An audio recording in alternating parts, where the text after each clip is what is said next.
All right, guys, welcome back to our video series for Algebra 2B. Took a little break to do some MCA prep, and now we are kicking off Unit 7. This is 7-1 Notes. It's Ms. Johnson here, and I'm going to take you through some of our notes for today. Your example up at the top says Carol owns a store where she sells birdhouses.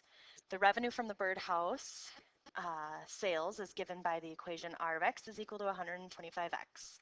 The cost of making the birdhouses is given by the equation C of x is equal to 65x plus 5,400.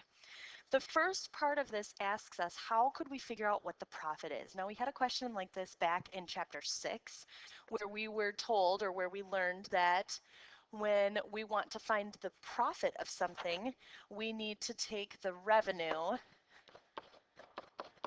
and subtract the cost. Whatever money we're bringing in is the revenue, whatever money goes out is the cost. So to find the profit for Carol's birdhouses, we're going to take our revenue and subtract the cost. What that looks like for us is our revenue function, which is 125x, minus the cost function, which is 65x plus 5,400. Now, I put that second function in parentheses because I'm subtracting the whole thing. I'm not just subtracting the first part of it.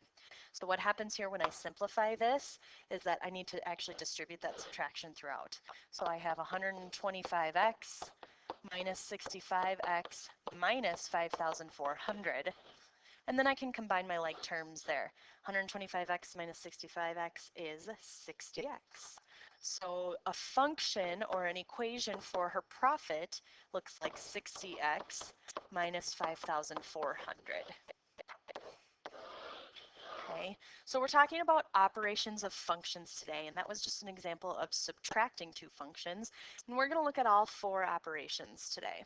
The first one, looking at the sum. When you have f plus g of x, that's the same thing as saying you have f of x plus g of x. Okay, you're simply taking the two functions and you're adding them together. Now, when we're adding these things, all we're simply doing there is combining like terms.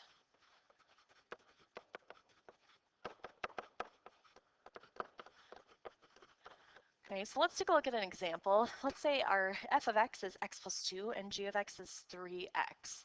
So if I did f plus g of x, I'm looking at x plus 2 plus 3x. Now, again, there's nothing to distribute there. There's no subtraction I have to worry about. There's nothing to multiply. So I'm just simply combining my like terms. Like terms here would be x and 3x. When I put those together, I get 4x plus 2. So that is the two functions put together. If I look at the difference of two functions, when I have f minus g of x, that's, again, the same thing as breaking that apart into f of x minus g of x. Oops, g of x there. And again, we need to do similar to what we did in the beginning example. We have to distribute that subtraction, and then we have to combine our like terms. So that will be our process there. Distribute the subtraction, and then I'm going to combine this here, or I'm going to abbreviate, combine our like terms. Okay, so that's what we're going to be looking at here. If I use my same two functions that I used in the first example, and I take f of x minus g of x, that's going to be the same thing as f of x, which is x plus 2, minus g of x, which is 3x. And then again, I distribute my subtraction. Now in this case, there's nothing really to distribute it to because there's only one term that I'm subtracting. So I'm just going to put those two like terms together. X minus 3x is going to give me negative 2x. And there's nothing to put with my constant of 2. So that's my simplified version. Now the product of something, we know that product means multiplication. So now I'm going to take the two functions and multiply them together. So I have f of x times g of x, and what we need to do there is distribute our terms. And then again, whatever we have at the end that are like terms, we're going to combine them. So combine our like terms. Okay. So if I look at f of x times g of x, or f times g of x, that's the same thing as x plus 2 times 3x. And I'm distributing here, so I'm going to take that 3x and I'm going to put it into both terms inside parentheses. And that gives me 3x squared plus 6x. No like terms to put together here, so that's my most simplified version. And the last operation of our 4 basic operations is division. When I'm dividing these, it's the same thing as saying f of x divided by g of x. And we learned back in chapter 6 that when we're dividing by something, we need to divide every term in the top by every term in the bottom. Now, one thing that's important to remember is that our g of x cannot be 0, because we all know that we can't divide by 0. That's not possible. So as long as my g of x is not 0, then I can do this. And I need to divide each term in the top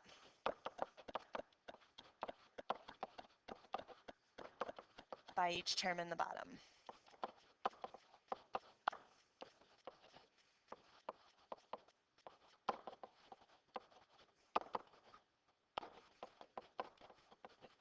Okay, so now in this case, if I had f of x divided by g of x, what that looks like is x plus 2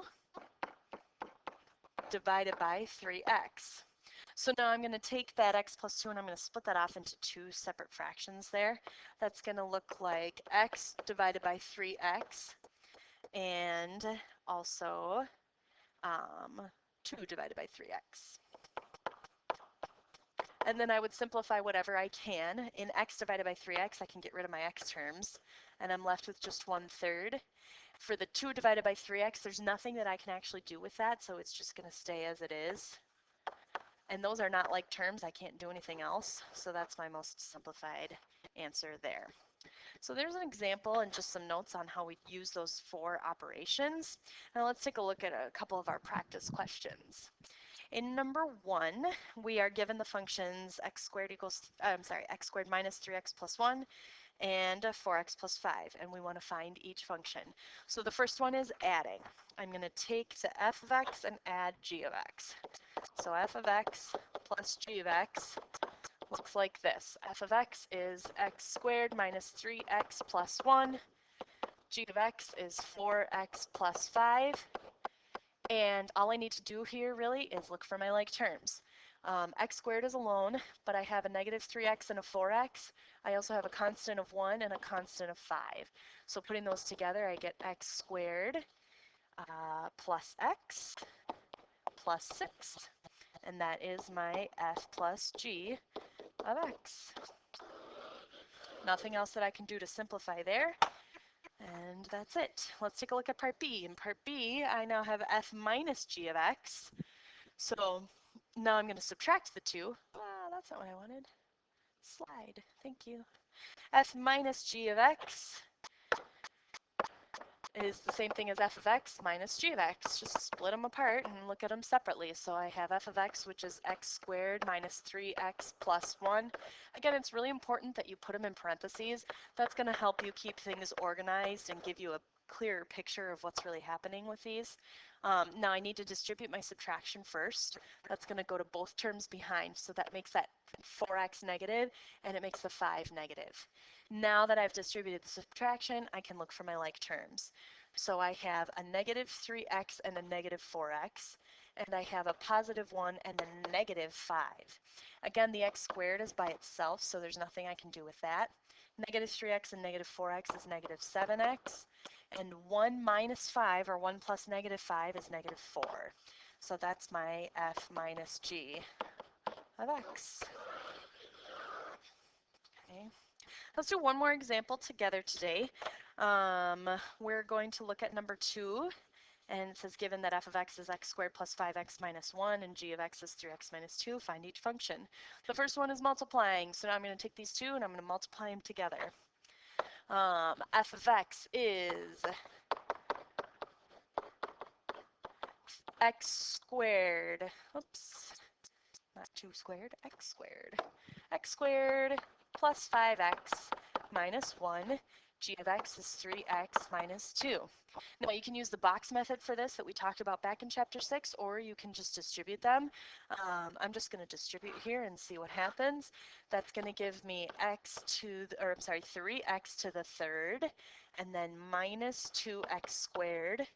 Distributing the 5x, that gives me positive 15x squared minus 10x.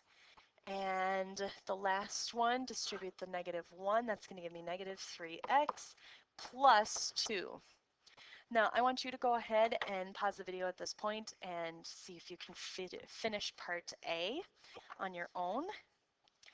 And let's take a look at part B. In part B, I'm going to divide the 2. I have f divided by g of x. And so I'm starting with f of x, which is x squared plus 5x minus 1. And I'm dividing by 3x minus 2. Now, for our purposes, we're not going to go ahead and we could go back and do long division to finish this one out, but since there's no other clear way to really simplify this, we're just going to leave it as it is because there's nothing else I can do. I could split it off into 3 different fractions, but that makes it a lot more complicated. So there's nothing else I can do with that division piece.